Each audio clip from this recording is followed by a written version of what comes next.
The 2022 pickleball rules have been announced, and in this video we're going to address how it impacts your serve. Let's get into it. Hello, my name is Tony Roy from Into Pickle, and together with my partner CJ Johnson from Better Pickleball, we formed WeArePickleball. WeArePickleball is designed with you in mind. Its only reason for being is to help you become the best pickleball player you can be. As happens every year, the USA Pickleball Board adopted its rules revisions for 2022, so those have been published already. There are two rules that affect the serve. One has to do with the drop serve, and we're going to talk about that one a little more in a second. The second rule has to do with the what's generally called the chainsaw serve, and the chainsaw serve is a serve that was being hit by players where basically they were taking a ball and they were rolling it up against their paddle or against their hand. The idea was to generate some pre-serve spin on the ball and make it more difficult for the returner to handle that the serve. That chainsaw serve, the one where you're able to use the grip or the paddle to roll the ball, that is no longer allowed.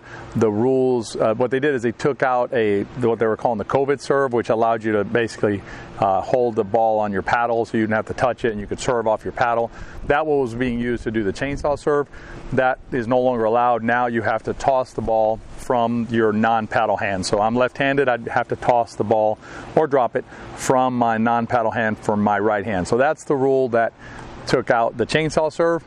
You can still pre-spin the ball right now. The board is on the lookout for that. We wrote a blog about that. I'll link to it below if you want to read the debate about the pre-spinning the ball when you're serving. But you can still do what's generally Morgan Evans is generally credited with developing the serve, and it's basically like I believe it's some sort of basically a snapping of the fingers and then spinning that ball so you can get some pre-serve spin. And again, I'll link to the blog if you want to read more about that. The other rule, the one I mentioned at the beginning, has to do with the drop serve.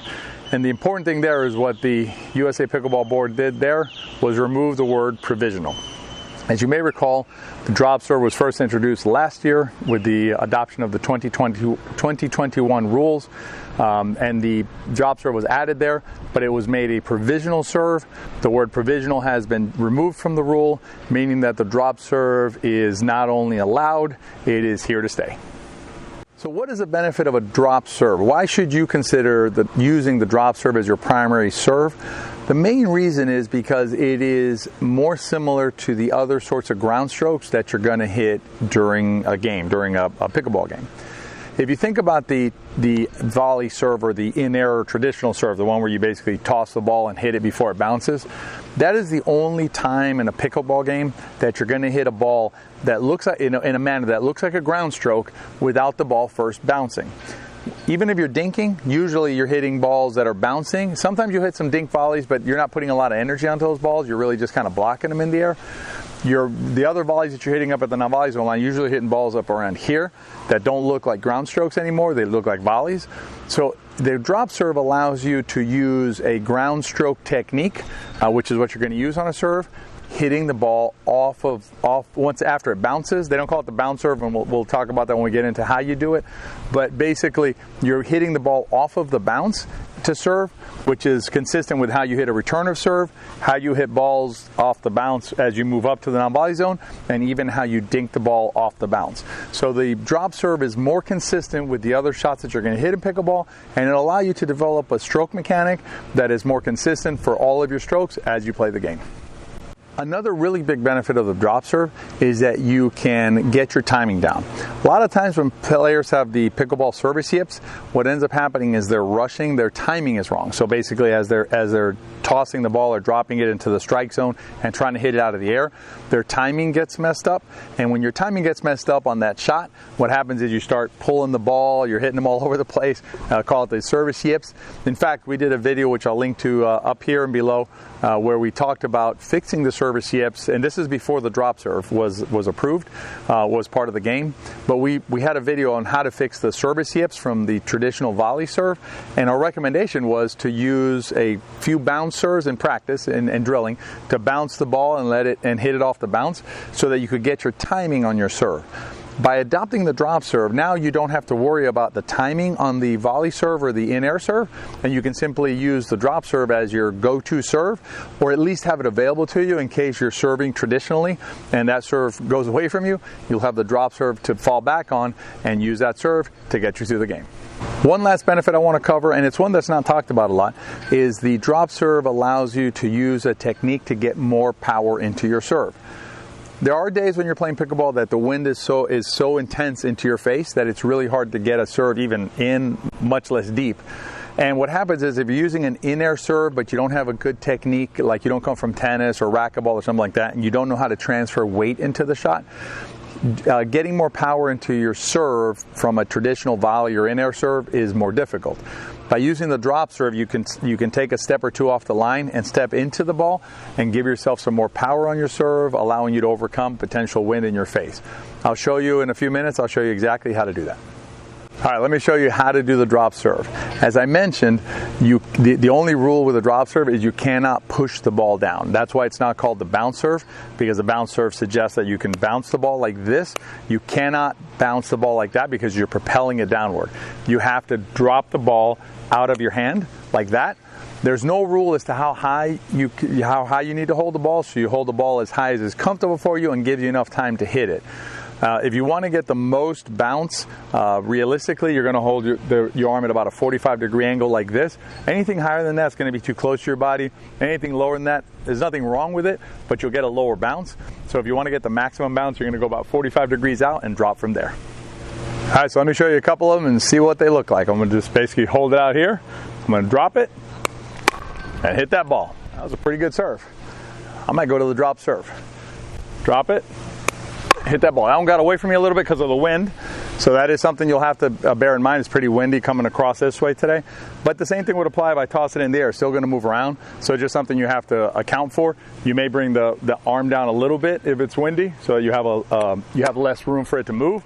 That's a pretty good serve as well. And let me show you what it looks like if I need to get a little more power into my shot, like it's really windy. What I can do is I can step off the line, because I have to be behind the line when I make contact with the ball, so I can't start here and then step across like this. But what I can do is I can take a step back like this. I can drop it out in front of me like this, take a step forward, and really get into that shot, pushing the ball deeper. That ball went deeper than the last one, actually went out. But basically by being able to step forward and bring my body into the shot, I can get more power behind the ball.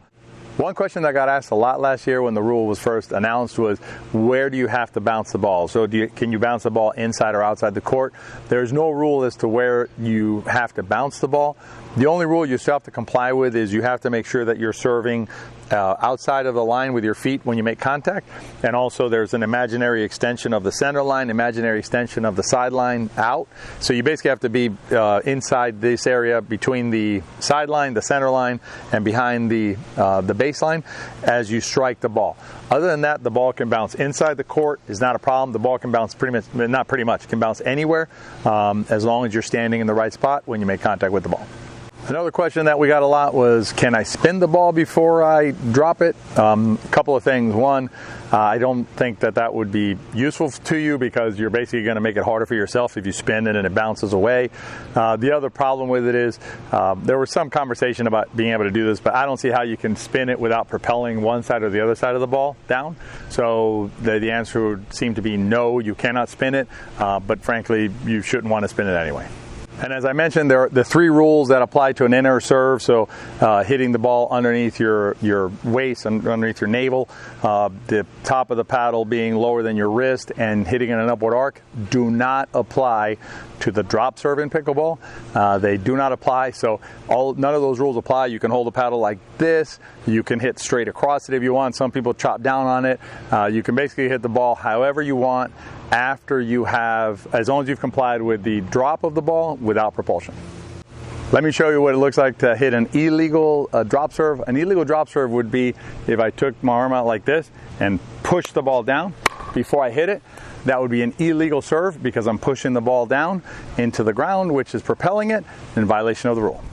If you're new to the game, or you're struggling with your serve, or you just want to have an insurance policy for your serve, something that you can use in case you're ever out there and get in trouble with your serve, consider practicing the drop serve. What you want to do is just take a basket of balls, bucket of balls, 10, 15, 20 balls out to the court, drop them, serve them. It'll also help you with your timing on just all your ground strokes to do that. I'm going to link to a playlist here that has our serve and return videos. You can go in there and look at them and keep working on your serve, keep working on your return, and keep working on your game. Be well out there.